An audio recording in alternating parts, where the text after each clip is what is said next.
তো চলে গেছিলাম করতে, মানে এইটার বিষয়ে আপনাদের বক্তব্য দিইনি। আমি ৬-৭ বছর থেকেও আমি পপি হয়ে গেছি।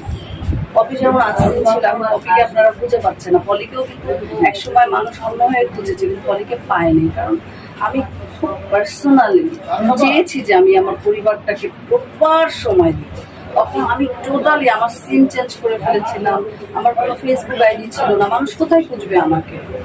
সো ওরকম একটা ক্ষেত্রে আমার এই যে মন্তব্যগুলি করা হয়েছে, যা কিছু আমাকে নিয়ে আলোচনা হয়েছে, সেটা যে একটা সুন্দর জবাব দেওয়া, সেই জবাব দেওয়ার জায়গাটা আমি করে যাই। এখন আমি আস্তে আস্তে একটু জবাব দিচ্ছি। সো আপনারা নিশ্চয়ই এই বিষয়ে অবগত। আমি জানতাম না, আমি অনেক পরে জেনেছি যে কাকপিসের ব্যাপারে, মানে আমি জানি না এই বিষয়টা। সো অনেকদিন পর জেনেছি। তো যদি কাকপিস যারা করেছে কিংবা কাকপিস ঢুকিয়েছে, অনেক